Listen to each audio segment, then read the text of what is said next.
are all different types of organizations, and organizations are classically very dynamic. There are things which are always moving and changing, upgrading, downgrading. Things are always happening in organizations. A classic organization would be a family. It's an organization of multiple people, larger, smaller, and things are coming up. Decisions need to be made. Problems arise. Solutions need to be found. It's very dynamic. A business.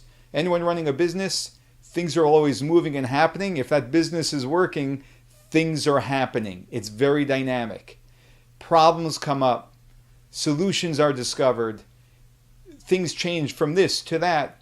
Community. You have lots of people. It's an organization of people, very dynamic. What happens in dynamic organizations is that situations arise. Often we would term them classically as problems, and then we need to find solutions.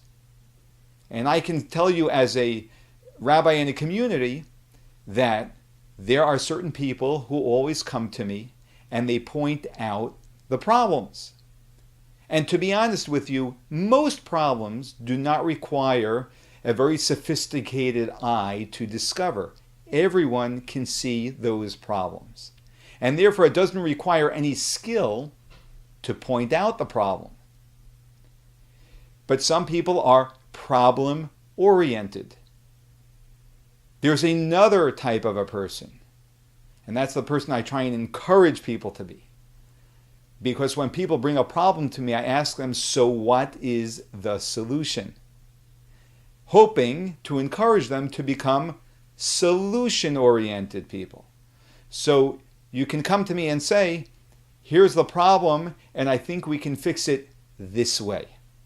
That is far more helpful than simply pointing out the problem. That is now contributing a little more, saying, I'll think about this, figure it out, and then raise the entire issue. And this is what I do with my children very often when they will ask me what they should do in different circumstances, and I feel that they can figure out what they should be doing. I ask them, well, what do you think? So suddenly they're shifting their mind from thinking about the problem, which is very clear, to now being creative and thinking about the solution. And most often, they can come up with it on their own. And if the solution is not the best solution in the world, in my opinion, I will share that with them. There is actually a third type of a person. There's the problem-oriented person, there's the solution-oriented person, and then there's the person who becomes the solution.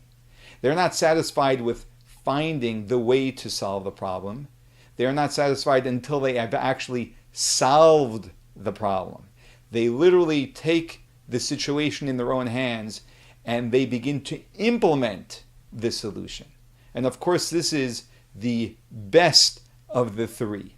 A person who takes responsibility for every situation they find themselves in, of course, assuming that the person has the time, the wherewithal, the ability to do that, which very often we do. The Torah tells us of the very first time that someone gets drunk. That very first person, the very first story we know of someone getting drunk is Noah, the famous Noah and the flood. When the flood's over and he comes off the ark, he looks at the world and he's dealing with enormous trauma. An entire world is wiped out except for him and a few members of his family. And the Torah tells us that he plants a vineyard, then when the grapes grow, he makes wine and gets drunk.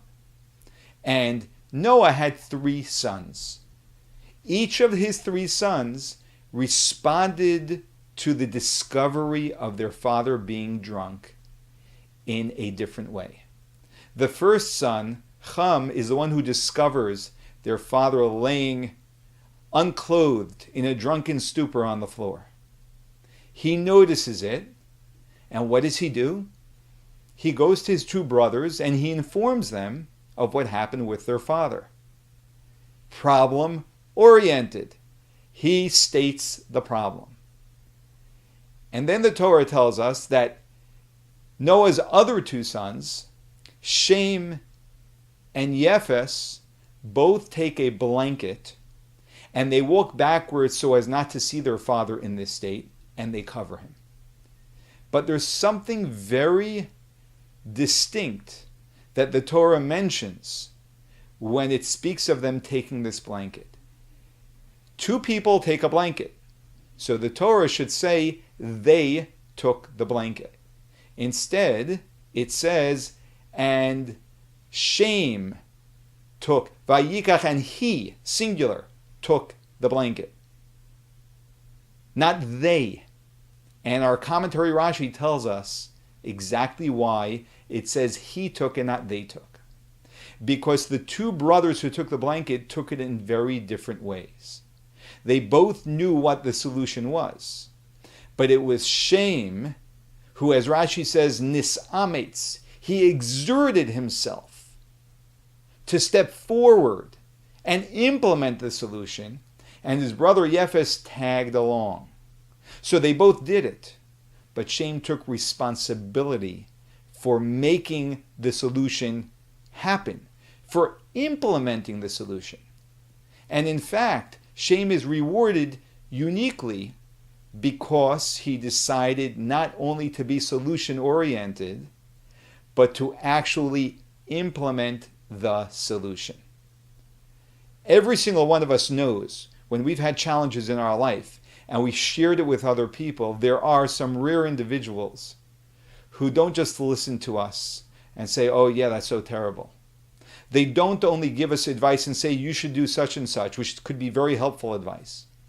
But they get up and say, let's resolve this together. And they start to implement. And the gratitude that we feel to such people is enormous.